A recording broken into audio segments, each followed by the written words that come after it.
दोस्तों class 12th का हमने बताया था कि 10th एंड 12th क्लास के बच्चों के लिए सैम्पल पेपर की सीरीज सीबीएसई बोर्ड ने अपडेट कर दी है। ये पाठशाला के चैनल पे आप सभी लोगों को 12th क्लास के लिए history, political, geography, sociology, fine art या जो भी सैम्पल पेपर अपलोड है उसकी सीरीज आपको डे टू डे हर दिन मिलती रहेगी, ताकि आप पेपर के अंदर किस तरीके से क्वेश्चंस करने हैं, कौन से क्वेश्चंस इंपॉर्टेंट हो सकते हैं वो ज़रूर करिएगा।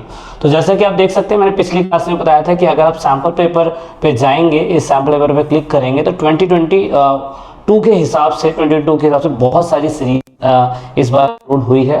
हालांकि हर साल होती है और सीबीएसई बोर्ड ने इस बार आप लोगों के लिए अपडेट कर दिया। तो क्वेश्चन देखेंगे, इंपॉर्टेंट क्वेश्चन है, किस तरीके से है। अभी ये वाला वीडियो आपके हिस्ट्री के लिए है और ऐसे ही आपके दूसरे सब्जेक्ट के लिए भी आता रहेगा। तो कुछ इस तरीके से जब आप डाउनलोड करेंगे उसको, तो आपको कुछ इस तरीके से आपको शुरुआती में सिनेरियो देखने को मिलेगा।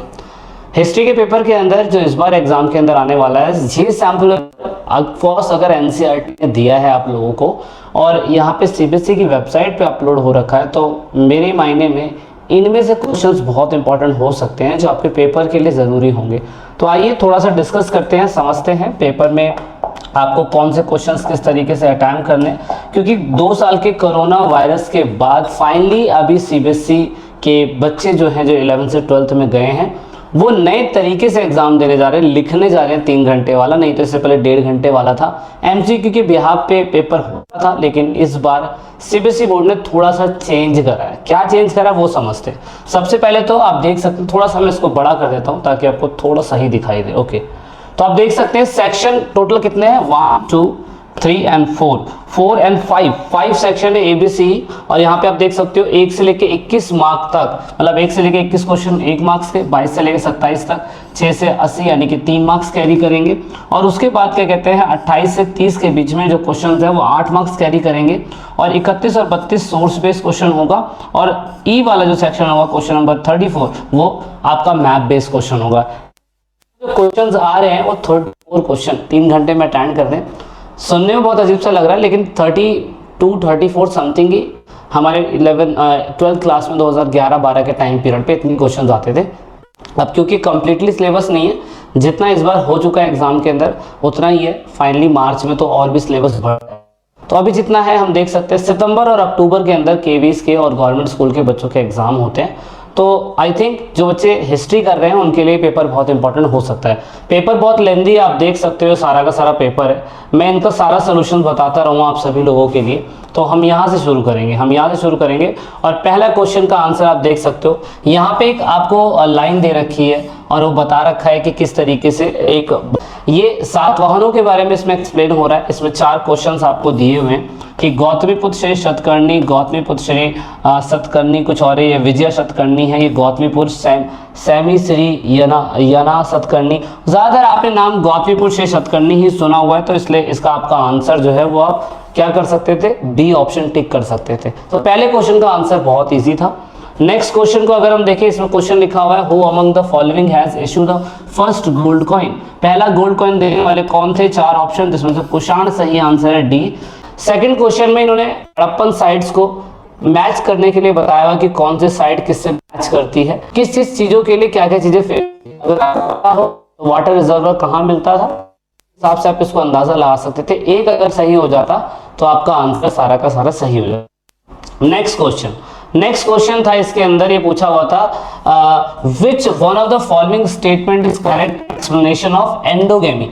एंडोगेमी जो है दोस्तों वो क्या सही एक्सप्लेन करता है, marriage outside a king kind group, marriage with in a kind group, a woman having a several husband, a man having a several wife। तो इसमें बता रखा है कि एक ही गोत्र में शादी कर लेना एंडोगेमी कहलाता है, जिसे हम क्या बोलते हैं, जिसे हम अंतर गोत्र भी बोलते हैं हिंदी के अंदर। तो ये आप कर सकते थे क्वेश्चन, ये आइडेंटिफाई करने के लिए बताया हुआ था। ये तो आपकी टेक्स्ट बुक के अंदर है। कुषाण का रूलर जो है आपका क्या कहते हैं, कनिष्क, उसकी मूर्ति है, तो इसके लिए आपको ज्यादा सोचने की जरूरत नहीं थी। नेक्स्ट क्वेश्चन है हमारा, ये तो वैसा है। देखो ये लाइन किसने बोली थी, be lamp unto yourself all you must work for your own liberation, मतलब आप अपने खुद की ज्योति बने। ये लाइन दी थी हमें गौतम बुद्धा ने, क्योंकि one should be connect to inner being. Gautam Buddha ने बताया कि तक आप अपने आप से अंदर से कनेक्ट नहीं हो पाते हैं जब तक आप अपने खुद की ज्योति नहीं बनेंगे। ये सबसे इंपॉर्टेंट मैसेज गौतम बुद्धा ने दिया था और 92 पेज नंबर पे आपको इसका आंसर मिल जाएगा। नेक्स्ट क्वेश्चन इसको एक्सप्लेन करा गया, थीम 7 से ही पूछा गया, संगमा डायनेस्टी। ये क्वेश्चन मेरे लिए भी थोड़ा सा अजीब हो गया। नेक्स्ट क्वेश्चन है हमारा फिल इन द ब्लैंक, हमें भरना था इसे। The local merchant of Vijayanagar empire who trade horse were called Kudirai Chetti. इसके बारे में तो हमने पहले भी पढ़ा हुआ था। कुदराई चेट्टी वो होते थे जो विजयनगर एम्पायर के अंदर क्या करते थे, विजयनगर एम्पायर में घोड़ों को सेल करने का काम इनका होता था। अरब ट्रेडर से ये अपना कनेक्शन बना के रखते थे और ये कुदराई चेट्टी जो थे वो विजयनगर एम्पायर के अंदर क्या कहते हैं, मोहरे या जो भी है वो। आई थिंक ये question number 11। Question number 3 एसरेशन based है, उसे छोड़िए अभी क्योंकि उसको थोड़ा सा टाइम लगेगा एक्सप्लेन करने में। Complete the following correct option. आपको बताना है किताबे अल हिंद अलब्रूनी ने लिखी है, तो रिहाला बुक किसने लिखी है आपको ये बताना है। यहाँ पे सही आंसर जो है इब्न बतूता एक ही बचता है जो आपने पढ़ा होगा चैप्टर 5 के अंदर, और ऑफ कोर्स इब्न बतूता इसका सही आंसर होना चाहिए क्योंकि अलब्रूनी ने अगर किताबे अल हिंद लिखी है तो क्या कहते हैं, रिहाला जो बुक है, यात्रा इसका मतलब, वो अब इब्न बतूता ने लिखी है। तो दोस्तों यहाँ पे करेक्टली मैच करना है आपको सेंटर और लीडर के बारे में। ये वो टाइम पीरियड था जिस समय पे इंडिया के अंदर क्या कहते हैं, रेवोल्यूशन, क्रांति जो हुई थी, रिवॉल्ट हुआ था 1857 का। इसमें बताना है कि कहाँ पे सेंटर पे कौन सा सही व्यक्ति कनेक्ट कर रखा है। तो लखनऊ में ब्रजेश कादर सही है, ये सही ऑप्शन है। क्यों? क्योंकि लखनऊ के अंदर ब्रजेश कादर के वाजिद अली शाह को जो कि टाइम पीरियड में निकाल दिया गया था और ये बोल के कि आप यहाँ पे शासन सही तरीके से चला नहीं पा रहे। बाद में जब क्रांति स्टार्ट हुई थी तो उसके बाद ब्रजेश कादर ने अपने आप को वहाँ का गवर्नर बोल दिया अपनी माता जी के साथ। अगेन क्वेश्चन एसरेशन बेस्ड है, ये क्वेश्चन खुद से करना है प्रैक्टिस के बिहाफ पे। तो दोस्तों यहाँ पे सिर्फ और सिर्फ ऑप्शन फर्स्ट और सेकंड सही है। फ्रांसो बर्नियर ने जब पूरा का पूरा क्या कहते हैं हमारे भारत के अंदर जो भी इतिहास देखा, उसने पूरा का पूरा जाके कहाँ पे, अपने फ्रांस के अंदर गया और लुइस 13 का टाइम पीरियड चल रहा था वहाँ पे, और उसने सारा का सारा क्या कहते हैं सब कुछ वहाँ पे जाके बताया। तो ये वाला ऑप्शन बिल्कुल सही है। नेक्स्ट ऑप्शन है कि बर्नियर जो था ट्रैवल करा, उसने हर जगह गया और हर जगह जाने के बाद उसने पूरा का पूरा इतिहास लिखा। ये वाला ऑप्शन जो है वो भी सही हो सकता है, लेकिन यहाँ पे फ्रांस किंग को और औरंगजेब को दिया बिल्कुल गलत है। उसने औरंगजेब को कुछ नहीं बताया लेकिन अपने फ्रांस के राजा को जाके दिया था, इसलिए ऑप्शन सी जो है फर्स्ट और सेकंड करेक्टली बता रहा है लेकिन दूसरे ऑप्शंस नहीं बता रहे करेक्टली। ठीक है, नेक्स्ट क्वेश्चन है हमारा, इसमें लिखा है from which of the following religion belong to. मतलब अहोम्स थे ना, अहोम्स बोलते हैं, इन्हें कहाँ पे रहते थे, तो आसाम के आसपास के इलाकों में रहते थे लोग थे, जिसके ऊपर अभी RR मूवी बनाई गई थी, है ना। नेक्स्ट क्वेश्चन यहाँ पे बोल रखा metallic coin was the more prevented during the which one of the following metallic coin was more prevent during the Mughal. मतलब ऐसा कौन सा मेटालिक कॉइन के टाइम पीरियड पे प्रतिबंध करा गया होगा, वो सिल्वर का था, बहुत बड़ी मात्रा के अंदर इस्तेमाल हो रहा था, तो लोगों ने कहा कि नहीं। तीसरा 17वां क्वेश्चन कौन लेके आया, उसका आंसर है हमारा ए लॉर्ड कॉर्नवालिस, पहला बंदा जिसने बताया कि परमानेंट सेटलमेंट कैसे होता है और किस तरीके से अंग्रेजों की तिजोरी के अंदर पैसा भरता चला जाएगा, ये सेटलमेंट सही है। उसके बाद क्वेश्चन नंबर 18, इसमें सही ऑप्शन बताना है कि कौन सा है correct option. Gandhi ji started quit India movement in 1930, क्या ये हो सकता है। Gandhi ji give his first speech in Champaran, क्या ये हो सकता है। Gandhi ji work as a radical national leader, radical तो चाहिए नहीं भाई। Gandhi ji considered G K Gokhale as his political mentor, ये बिल्कुल सही है। ठीक है, क्यों सही है, क्योंकि गांधी जी ने क्विट इंडिया मूवमेंट चालू करा। उन्होंने अपनी पहली स्पीच चंपारण में नहीं दी थी, उन्होंने अपनी पहली स्पीच दी थी विश्व हिंदू यूनिवर्सिटी के अंदर 1916। गांधी जी एक रेडिकल नहीं थे, गांधी जी पूरी तरीके से मैं कह सकता हूँ बदलाव चाहते थे, लेकिन इंस्टेंट बदलाव नहीं चाहते थे। और गोपाल कृष्ण गोखले उनके पॉलिटिकल बिल्कुल सही है। तो ये ऑप्शन वही बंदा बता सकता है जिसने डीपली लेक्चर सीरीज अटेंड करी हो। क्वेश्चन नंबर 19 है हमारा कि आप बताइए कि सबसे कौन करेक्टली मैच है। अभी हमने जस्ट किसके बारे में पढ़ा था, लॉर्ड वेज़ले के बारे में तो हमने पढ़ा ही नहीं है। इसे बताना है कौन सा करेक्टली मैच नहीं है, तो लॉर्ड कनिंग करेक्टली मैच नहीं है कि religious disability act Lord cunning ने करा था, ये है ही नहीं। देखो यहाँ पे ये तो था कि लॉर्ड हैरी हेडलिंग ने क्या करा था, इनफील्ड राइफल जो है उसको इंट्रोड्यूस करा था। डलहौजी ने डॉक्ट्रिन ऑफ लैप्स दिया था, वेज़ले ने सब्सिडी अलायंस दिया था, ये तो हमने पढ़ लिया था पहले भी, है ना। इसके बारे में हमने कहीं नहीं पढ़ा हुआ, तो इसलिए ये वाला ऑप्शन जो है वो गलत हो सकता है। Next question, which of the among president of constituent assembly, हमें पता है जब पहली बार कॉन्स्टिट्यूंट असेंबली बैठी थी तो राजेंद्र प्रसाद पहले परमानेंट चेयरमैन चुने गए थे, ये इंपॉर्टेंट क्वेश्चन है। नेक्स्ट क्वेश्चन है कौन सी लैंग्वेज को लेके which one of the following language was favoured by the Gandhi as a national language, Hindustani भाषा को उन्होंने कहा कि होनी चाहिए, लेकिन ऑफ कोर्स इसके ऊपर डिबेट पूरे के पूरे समय तक बना रहा। फाइनली हम लोगों ने क्या करा उस पर क्या कहते हैं अमेंडमेंट करा और कहा कि नहीं, हमें सेंट्रल के अंदर ऐसी भाषा लानी चाहिए कि दोनों भाषा जो है रहे, तो हिंदी और इंग्लिश रही थी और बाकी 22 भाषा हमने अपने शेड्यूल के अंदर डाल दी थी। तो दोस्तों ये थे सारे एमसीक्यू क्वेश्चन जो 1 मार्क्स के थे और बहुत आसान थे, आप कर सकते थे। फिर 3 मार्क्स के अगर आंसर को देखें तो 6 क्वेश्चन उसमें आ रहे हैं और 6 क्वेश्चन में याद रखिएगा कि आपको 6 के 6 क्वेश्चन के हेडिंग डाल के एक्सप्लेनिंग आनी चाहिए। हेडिंग डाल के अगर एक्सप्लेनिंग आएगी तो ही आप कर पाओगे, अदरवाइज नहीं। 22वां क्वेश्चन है describe any 3 source to know about the Harappan civilisation. Harappa के सिविलाइजेशन जानने के लिए 3 ऐसे कौन से स्रोत है जिनसे आप बता सकते हैं यहाँ से हमें हड़प्पा सभ्यता के बारे में पता चलेगा।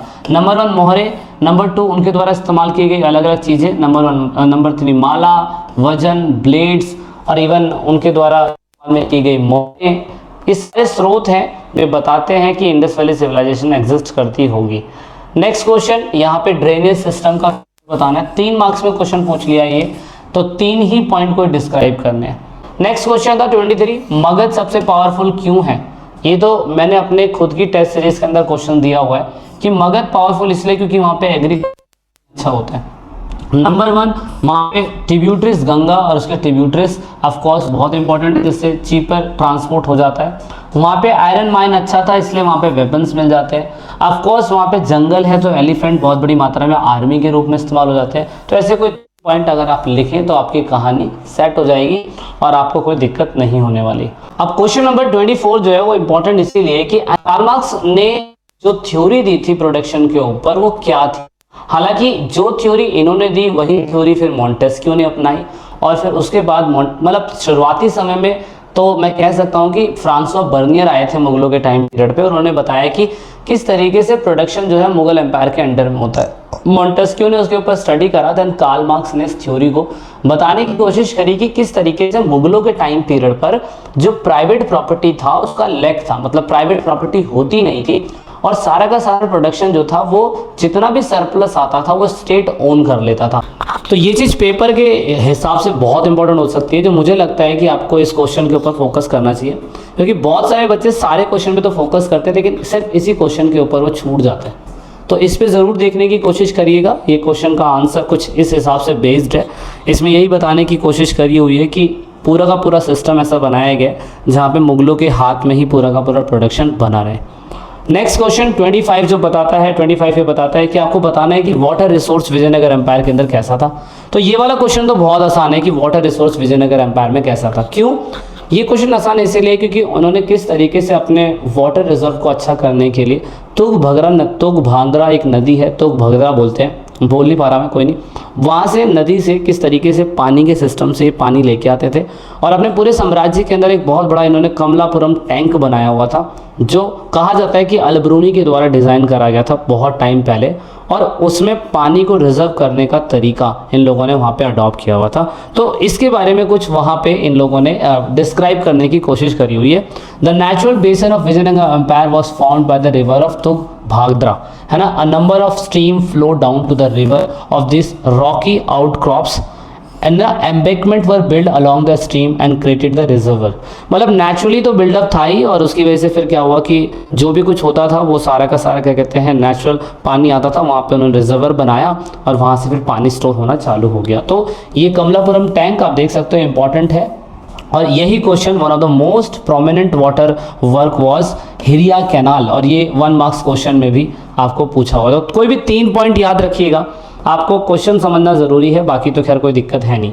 Next question, our jotedar was more effective than that of the zamindar, justify the statement with suitable argument. आपको बताना है कि जोतदार किस तरीके से जमींदारों से ज्यादा क्या कहते हैं इफेक्टिव यानी कि पावरफुल हुआ करते होंगे, किस हिसाब से होते हैं वो आपने बताना है। तो बहुत ईजी है, जोतदार जो है लोकली विलेज के अंदर रहते थे जो भी समस्याएं होती थी वो ज़मींदार को बताने से अच्छा जोतदारों को समझते थे। तो कहने का मतलब जो विलेज का पुअर सेक्शन है ना, वो पूरी तरीके से जोतदारों से काफ़ी अच्छी तरीके से कनेक्ट रहता था, ज़मींदारों से इतना नहीं, क्योंकि उनको लगता था कि ज़मींदार जो होते हैं अगर हम पेमेंट डिले कर देते हैं तो ज़मींदार हमारी ज़मींदारी छीन लेते हैं, सैलरी काट लेते हैं, ऐसा कुछ।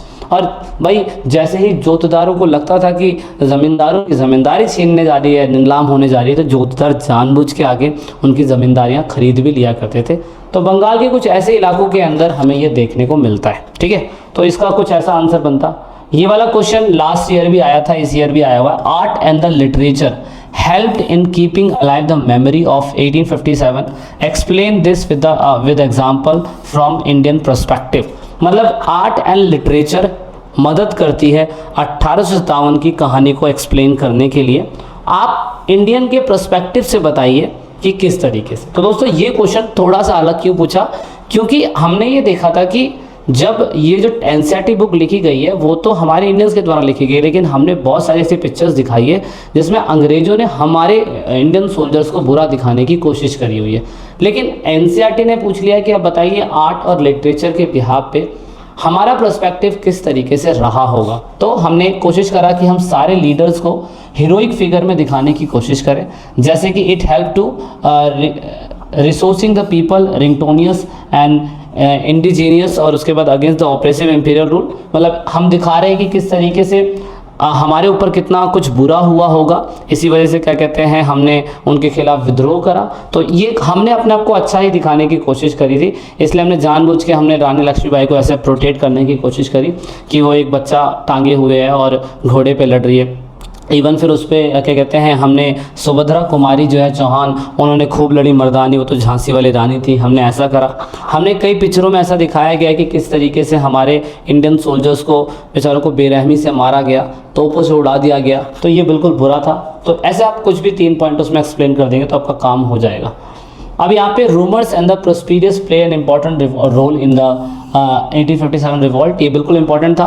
ये क्वेश्चन तो बच्चा कोई बना के लिखेगा। रूमर्स ये था कि भाई कोटेड था सुअर की चर्बी से, और खाने के अंदर जो गाय की हड्डी का चूरन होता था वो मिलाया जाता था, और इसने सही मायने में पूरी की पूरी नॉर्दर्न इंडिया के अंदर जो ये रूमर्स फैला, इस रूमर्स ने पूरी क्रांति को एक सही दिशा दी, जिसमें से फाइनली हिंदू और मुस्लिम एक साथ आए और उन्होंने अपने धर्म को बचाने के लिए फिर भारत को बचाया, और फिर धीरे धीरे करते करते करते करते उन्होंने और अंग्रेजों के खिलाफ लड़ना चालू कर दिया। तो ये क्वेश्चन कुछ ऐसा होना चाहिए था। अब आ जाते हैं long question, describe the familiar relation observed during the Mahabharata era. इसमें दिखाने की कोशिश करी गई है कि महाभारत, अगर आपने स्टोरी पढ़ी है तो महाभारत में किस तरीके से फैमिलियर रिलेशन होता था। तो दोस्तों इसमें 6 मार्क्स का क्वेश्चन है, इसको डिफाइंड ऐसे करना होगा आपको कि किस तरीके से एक फैमिली दूसरी फैमिली के साथ सारी चीज़ें शेयर करती होगी। नेचुरल ब्रदर, ब्रेडेड ब्रदर, ये भी हुआ करते होंगे। डेली बेसिस के जो रिचुअल्स होते थे वो साथ में किया करते थे, जैसे एग्जांपल कौरव और पांडवों के बीच में। और उस टाइम पीरियड पे पूरा का पूरा जो धर्मशास्त्र धर्मसूत्र उसके हिसाब से सारा का सारा समाज चलता था। तो सब कुछ इसमें आपको एक्सप्लेन करना था, और बहुत सारे इसमें क्वेश्चंस में दिखा रखा है सिस्टम। तो इसमें आप पेज नंबर 55 से 56 पढ़ेंगे तो आपको समझ में आ जाएगा। ठीक है, तो ये ऑप्शन वाला क्वेश्चन एक ही करना है हमें, तो हम एक ही करेंगे, पर क्वेश्चन सारे इंपॉर्टेंट है, छोड़ने कोई भी नहीं है। दूसरा, analyse the importance and the limitation of Ain Akbari as the source of Akbar region. Akbar के समय को समझने के लिए आईने अकबरी इंपॉर्टेंट क्यों, उसकी लिमिटेशंस क्या है। तो अकबर ने अपनी आईने अकबरी को 3 वॉल्यूम्स में बनाया। 3 वॉल्यूम्स में उसके घर के बारे में, उसके रीजन के बारे में, उसकी लाइफ के बारे में सब कुछ एक्सप्लेन करा गया। तो वो आईने अकबरी हमारे अकबर के इतिहास को जानने के लिए ज़रूरी है। उसकी लिमिटेशंस क्या है, उसकी लिमिटेशंस ये है कि अगर आप माने कि अकबर कुछ भी बोलेगा तो अकबर अपने बारे में अच्छाइयाँ दिखाने की कोशिश करेगा जो अबुल फजल के द्वारा लिखी गई हैं, लेकिन कभी भी अकबर अपने बारे में बुराई दिखाने की कोशिश नहीं करेगा, और यही उसकी लिमिटेशंस है। तो हमें पता है कि रिमार्केबल है ये कि उसने उस टाइम पीरियड में कहाँ से कहाँ लड़ाई करी होगी, कैपिटल कैसे शिफ्ट करा होगा, जुडिशल सिस्टम उसका कैसा होगा, मनसबदारी सिस्टम उसने कैसे चलाई, ये सब हम एक्सप्लेन कर देंगे। लेकिन हमें ये पता होना चाहिए कि लिमिटेशंस में ये लिखना पड़ेगा कि आईने अकबरी हमें अकबर के शासनकाल के बारे में, एम्परर के बारे में बताता तो है, लेकिन लिमिटेशंस ये है कि सिर्फ वही जो उसको लोगों को दिखाना था, है ना, सिर्फ वही दिखाने की कोशिश करता है, जैसे कि और भी चीज़ें हो सकती है। ठीक है, पंचायती व्यवस्था, ये वाला क्वेश्चन ऑप्शन में है। हाँ, ये रहा ये वाला question, explain the importance of non cooperation movement. Non cooperation movement की इंपॉर्टेंस बतानी है। तो पहला मूवमेंट ऑफ कोर्स जिसमें आप कह सकते हैं छोटे बच्चे, उसके बाद महिलाएं, बुजुर्ग, सरकारी officer, lawyer, teacher, non cooperation movement में सभी ने पार्टिसिपेट करा और ये बहुत बड़ा वर्ल्ड वाइडली आंदोलन था जिसकी चर्चा बाहर के न्यूज़पेपर में भी हुई थी। तो ये तो बहुत इजी क्वेश्चन हो सकता है। ऑप्शन में सिविल डिसोबेंस मूवमेंट है डी। अब डी को आ जाए सोर्स बेस्ड क्वेश्चन। तो उससे सोर्स बेस्ड क्वेश्चन में आपको कोशिश ये करवाई जाती है कि जो आपकी टेक्स्ट बुक में है उसी के हिसाब से इसको वही सोर्स बेस्ड क्वेश्चन लिया जाए। तो 3 सोर्स बेस्ड क्वेश्चंस होते हैं। तो इसमें एक सोर्स बेस्ड क्वेश्चन सांची के स्तूप से ले लिया है और मुझे पता है कि जिन बच्चों ने इसको पढ़ा होगा तो नॉर्मली क्वेश्चन है why Sanchi and interested to the Alexander Cunningham, ये क्यों है। How was Sanchi related to the Buddhism, ये भी क्वेश्चन बहुत ईजी है, मतलब वो बुद्धिज्म से रिलेटेड क्यों है सांची। ऑफकोर्स उनके ही जो भी यूजेस की गई चीज़ें थी वो क्या कहते हैं स्तूपा में रखी जाती थी। And how Shahjahan Begum conserve the Sanchi stupa, कैसे बचाया। ऑफकोर्स पैसे दिए उन्होंने, इसके बाद उनकी पीढ़ी आई उन्होंने पैसे दिए। दूसरा क्वेश्चन इसमें है लव फॉर द लॉर्ड, ये भी एक क्वेश्चन दे रखा है मीराबाई के बारे में। मीराबाई भक्ति सूफी ट्रेडिशन से रिलेटेड है। लास्ट ईयर में मीराबाई का क्वेश्चन सोर्स बेस से ही आया था और आज इस साल भी सोर्स बेस से ही आया। तो इसका पहला क्वेश्चन है explain the reason calling Mirabai as the Asiatic figure. आपको बताना है कि जो मीराबाई है वो किस तरीके से एक डिवोशन, एक मैं कह सकता हूँ कि पूरी तरीके से भक्ति के रूप में जानी जाने वाली है। एक ये है। आपको बताना है मीराबाई का रिलेशन मेवाड़ से कैसे है। ऑफकोर्स वहाँ के राजा से उनकी शादी हुई थी इसीलिए। And how Mirabai unique among the all poets of the भक्ति मूवमेंट, मीराबाई सारे भक्ति मूवमेंट्स में से मीराबाई इंपॉर्टेंट क्यों है, एक ही क्वेश्चन आपसे पूछा गया। तो ऑफकोर्स इसमें ये लिखना पड़ेगा कि पहली ऐसी फीमेल थी जिन्होंने घर छोड़ दिया है ना, ऐसा कुछ। तो ये थोड़ा सा इंपॉर्टेंट हो सकता है ये। इसके बाद सोर्स बेस्ड क्वेश्चन में एक और सोर्स बेस्ड है, लेकिन इसका शुरुआती कट ऑफ कर दिया, ये नहीं बताया गया कौन से पेज से ये। लेकिन जहाँ तक मुझे पता है ये आपका जो सोर्स बेस्ड क्वेश्चन है ये कॉन्स्टिट्यूशनल असेंबली वाले चैप्टर से है। देखो नॉर्मली क्वेश्चन है आपको सवरैनिटी का मतलब बताना है। अगर आप पैराग्राफ नहीं भी पढ़ते हैं तो सवरैनिटी का मतलब ये होता है कि किसी भी देश के लोग मतलब अपने देश का डिसीजन लेने के लिए किसी दूसरे पे डिपेंड ना हो, संप्रभुता, सोवरेनिटी वही होती है। And how has democracy been related with sovereignty in the passage, तो सोवरेनिटी का मतलब है रिपब्लिक हो जाना और सारे फैसले खुद से लेना, इस पैसेज में यही है। दूसरा, how did the constitutional framers highlight the need of economic democracy, उन्होंने बताया कि किस तरीके से जो इकोनॉमिक डेमोक्रेसी है, आर्थिक लोकतंत्र, उसकी हमें किस तरीके से ज़रूरत है। तो कुछ ये क्वेश्चन है, मैप बेस्ड क्वेश्चन है। तो मैप बेस्ड क्वेश्चन में आपको अमरावती बताना है जो ऑफकोर्स आंध्र प्रदेश, उसके बाद राखीगढ़ी जो ऑफकोर्स हरियाणा में है, आगरा है। तो ये तो देखो कहीं से भी क्वेश्चन आ सकता है मैप बेस्ड क्वेश्चन। तो ये क्वेश्चन इस साल के नज़रिए से एग्जामिनर के लिए बहुत इंपॉर्टेंट थे जो ऑफकोर्स आपको देखने चाहिए, समझने चाहिए। ये सैम्पल पेपर आपके फाइनल एग्ज़ाम के लिए बहुत इंपॉर्टेंट हो सकता है क्योंकि इसको 80 मार्क्स से पूरा का पूरा कवर करके बताने की कोशिश करी गई है। ठीक है, तो ये था आपका एनसीईआरटी की तरफ से सोल्यूशन जो 10th और 12th क्लास के लिए हिस्ट्री के बच्चों के लिए बहुत इंपॉर्टेंट है। आई होप ये क्वेश्चन आपने नोट डाउन कर लिए होंगे। नहीं मिले तो वीडियो के डिस्क्रिप्शन में लिंक है, वहाँ जाके डाउनलोड कर सकते हैं। मैं एक एक करके सारे डिस्कस करता रहूँगा। हिस्ट्री का आज हो गया, पॉलिटिकल, ज्योग्राफी, उसके बाद सोशोलॉजी, ये जो भी हम चैनल पे स्टडी कराते हैं वो सारा का सारा आपको मिलता रहेगा। ठीक है, तो जब तक के लिए जय हिंद, जय भारत, वंदे मातरम। वीडियो अच्छी लगी तो like share subscribe. This is it in this video.